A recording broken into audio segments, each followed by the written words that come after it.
ओम शांति। आज 24 जनवरी 2023 की बाबा की साकार महावाक्य। प्यारे बाबा बोले, मीठे बच्चे, यही संगम योग है जब आत्मा और परमात्मा का संगम मेल होता है। सद्गुरु एक ही बार आकर बच्चों को सत्य ज्ञान दे सत्य बोलना सिखाते हैं। प्रश्न, किन बच्चों की अवस्था बहुत फर्स्ट क्लास रहती है? उत्तर है, जिनकी बुद्धि में रहता यह सब कुछ बाबा का है। हर कदम श्रीमत लेने वाले, पूरा त्याग करने वाले बच्चों की अवस्था बहुत फर्स्ट क्लास रहती है। यात्रा लंबी है, इसीलिए ऊंचे बाप की ऊंची मत लेते रहना है। दूसरा प्रश्न, मुरली सुनते समय अपार सुख किन बच्चों को भासता है? उत्तर है, जो समझते हैं हम शिव बाबा की मुरली सुन रहे हैं। यह मुरली शिव बाबा ने ब्रह्मा तन से सुनाई है। मोस्ट बेलव्ड बाबा हमें सदा सुखी मनुष्य से देवता बनाने के लिए यह सुना रहे हैं। मुरली सुनते यह स्मृति रहे तो सुख भासेगा। गीत प्रीतम आन मिलो। ओम शांति। यह दुखियाँ जिया तो दुखधाम में ही होता है। सुखी जीव आत्माएं सुख धाम में होती हैं। सभी भक्तों का प्रीतम एक है, जिसको ही याद किया जाता है उनको प्रीतम कहा जाता है। याद करते हैं जब दुख होता है। यह कौन बैठ समझाते हैं? सच्चा सच्चा प्रीतम, सच्चा बाप, सच्चा टीचर, सच्चा सतगुरु, सभी का प्रीतम वह एक है। परंतु प्रीतम आता कब है यह कोई नहीं जानते हैं। प्रीतम खुद आकर अपने भक्तों को, अपने बच्चों को बताते हैं कि मैं आता ही हूँ। सिर्फ संगम युग पर एक बार मेरा आना और जाना, उसका जो बीच है उसको संगम कहा जाता है। और सभी आत्माएं तो बहुत बारी जन्म मरण में आती हैं। मैं एक ही बार आता हूँ। मैं सतगुरु भी एक ही हूँ। बाकी गुरु तो अनेक है, उन्हों को सदगुरु नहीं कहेंगी, क्योंकि वह कोई सत्य नहीं बोलते। वे सत परमात्मा को जानते ही नहीं। जो सत्य को जान जाते हैं वह हमेशा सत्य बोलते हैं। वह सद्गुरु है ही सत बोलने वाला सच्चा सद्गुरु। सच्चा बाप, सच्चा शिक्षक खुद आकर बताते हैं कि मैं संगम युग पर आता हूँ। मेरी आयु इतनी ही है जितना समय में आता हूँ। पतितों को पावन बनाकर ही जाता हूँ। जब से मेरा जन्म हुआ तब से मैं सहज राजयोग सिखाना आरंभ करता हूँ। फिर जब सिखाकर पूरा करता हूँ तो पतित दुनिया विनाश को पाती है और मैं चला जाता हूँ। बस मैं इतना ही समय आता हूँ। शास्त्र में तो कोई टाइम है नहीं। शिव बाबा कब जन्म लेते हैं, कितना दिन भारत में रहते हैं, ये बाप स्वयं ही बैठ बताते हैं कि मैं आता ही हूँ संगम पर। संगम युग की आदि, संगम युग का अंत गया। मेरे आने की आदि, जाने की अंत। बाकी मध्य में बैठ में राजयोग सिखाता हूँ। बाप खुद ही बैठ बताते हैं कि मैं इनकी ही वानप्रस्थ अवस्था में आता हूँ। पराये देश और पराये तन में तो मेहमान हुआ ना। मैं इस रावण की दुनिया में मेहमान ठहरा। इस संगम युग की महिमा बड़ी भारी जबरदस्त है। बाप आते ही हैं रावण राज्य का विनाश कर राम राज्य की स्थापना करने। शास्त्र में दंत कथाएं बहुत लिख दी हैं। रावण को जलाते आते हैं। सारी सृष्टि इस समय जैसे लंका है। सिर्फ शिलंग को लंका नहीं कहा जाता। ये सारी सृष्टि रावण के रहने का स्थान है। वह शोक वाटिका है। सभी दुखी हैं। बाप कहते हैं मैं इसको अशोक वाटिका अथवा हेवन बनाने आता हूँ। हेवन में सभी धर्म तो होते नहीं।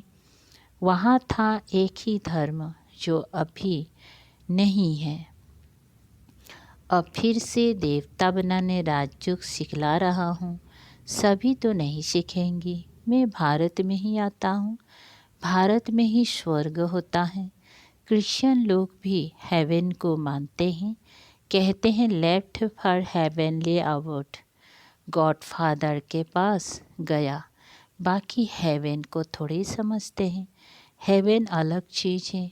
तो बाप समझाते हैं मैं कब और कैसे आता हूँ।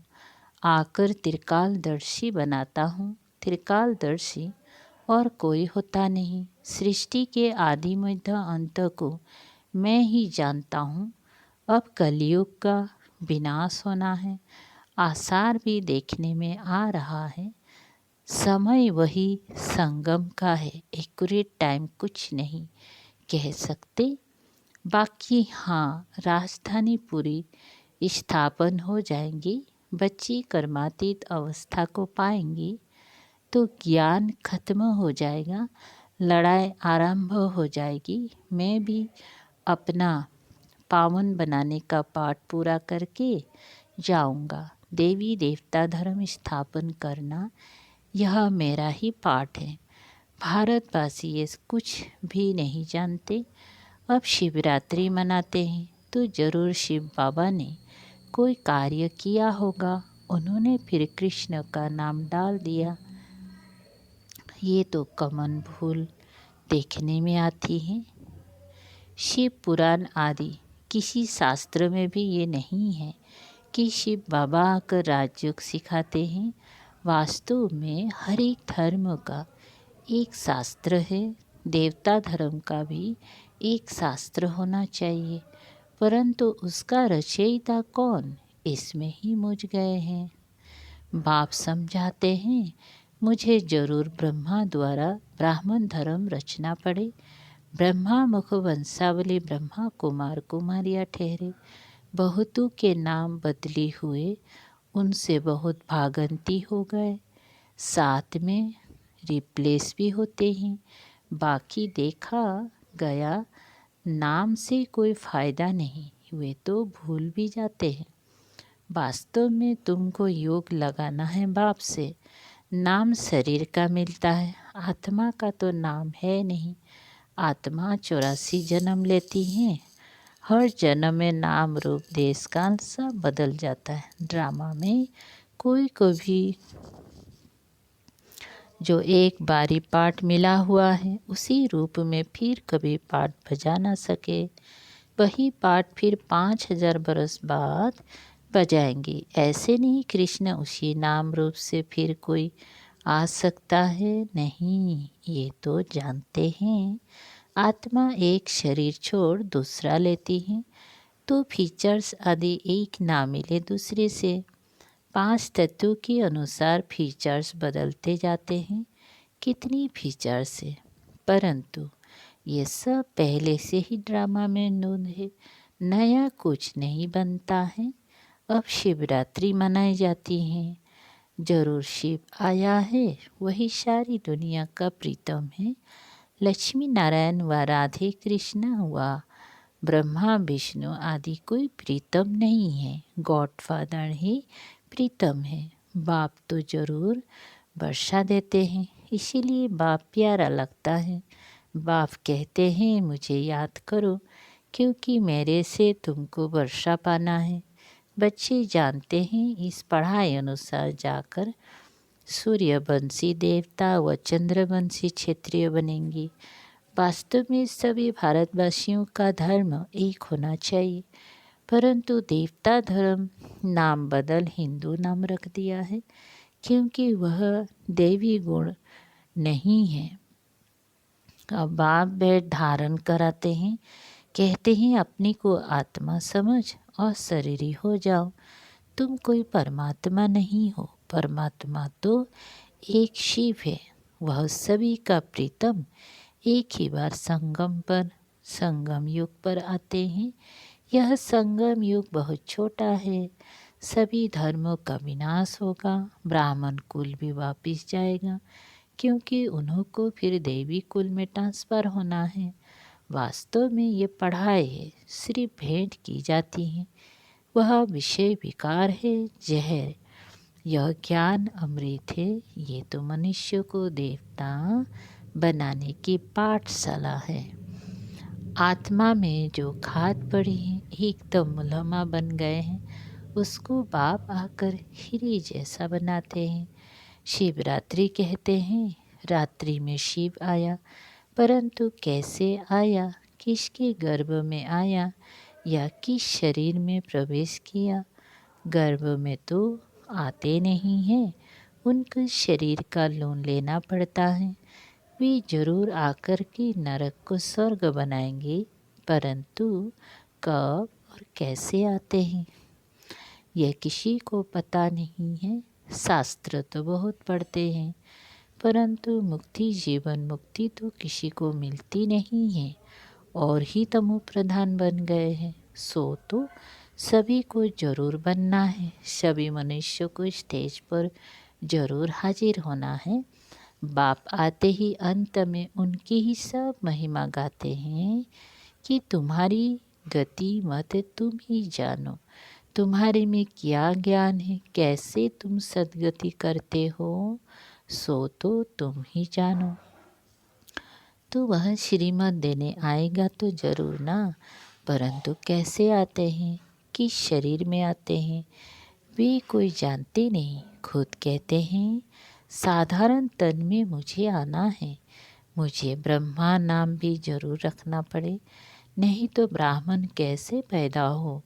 ब्रह्मा कहाँ से आए, ऊपर से तो नहीं आएगा।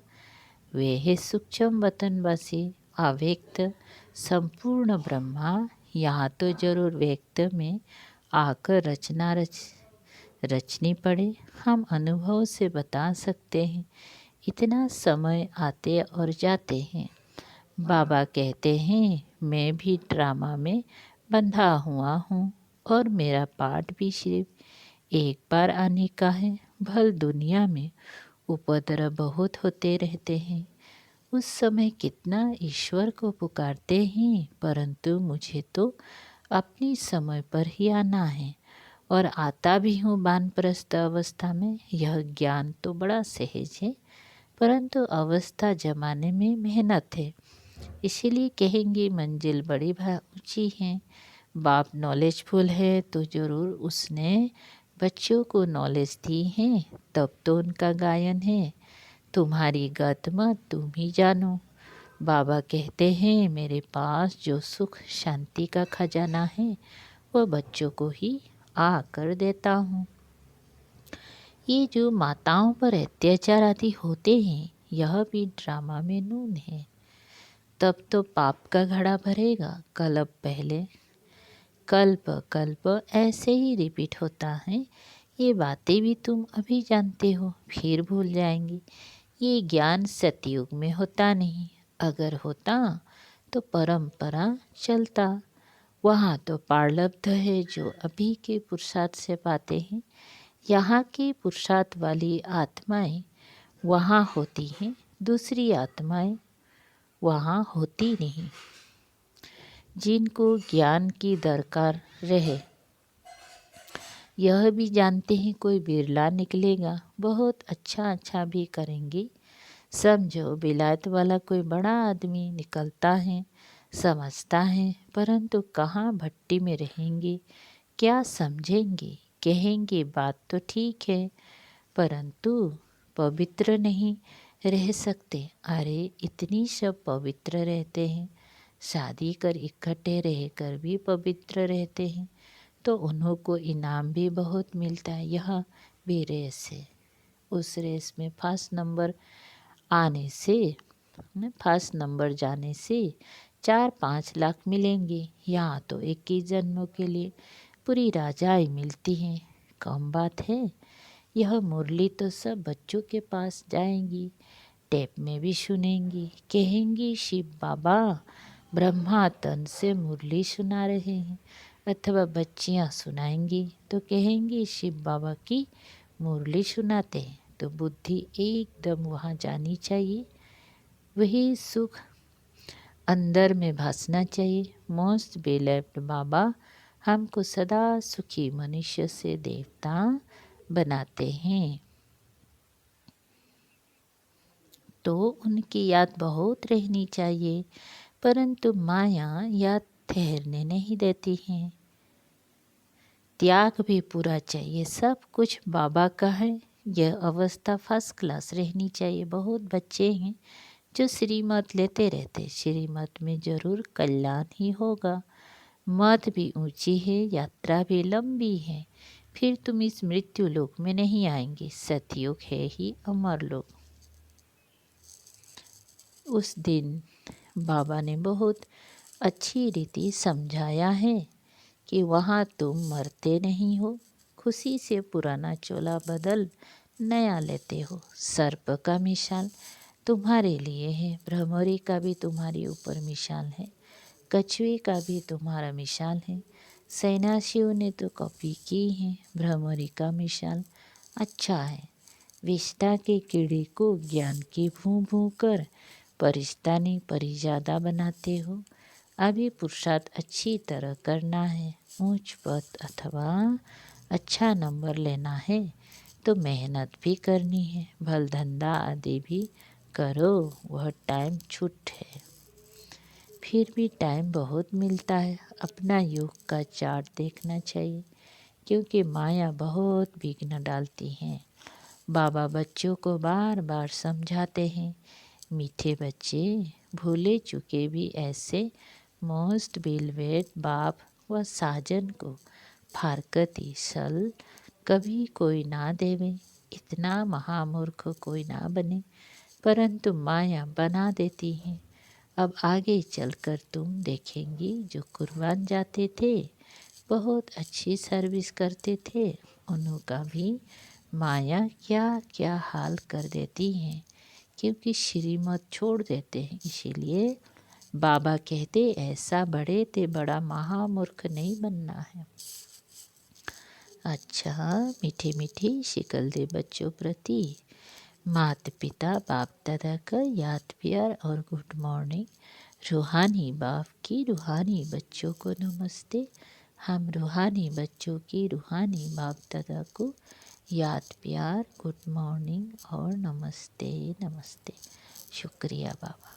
सार है नंबर पहला, बाप द्वारा जो सुख शांति का खजाना मिला है वह सबको देना है। ज्ञान से अपनी अवस्था जमाने की मेहनत करनी है। नंबर दूसरा, देवी गुण धारण करने के लिए देहभान को भूल अपनी को आत्मा समझ और शरीर बन एक प्रीतम को याद करना है।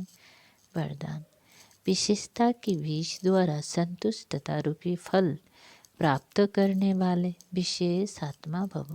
विस्तार, इस विशेष युग में विशेषता के बीज का सबसे श्रेष्ठ फल है संतुष्टता। संतुष्ट रहना और सर्व को संतुष्ट करना, यही विशेष आत्मा की निशानी है। इसीलिए विशेषताओं के बीज अथवा वरदान को सर्व शक्तियों के जल से सींचो तो बीज फलदायक हो जाएगा, नहीं तो विस्तार हुआ वृक्ष भी समय प्रति समय आए हुए तूफान में हिलते हिलते टूट जाता है। अर्थात आगे बढ़ने का उमंग उत्साह खुशी व नशा नहीं रहता। तो विधि पूर्वक शक्तिशाली बीज को फलदायक बनाओ। स्लोगान, अनुभूतियों का प्रसाद बांटकर असमर्थ को समर्थ बना देना, यही सबसे बड़ा पुण्य है। अच्छा, ओम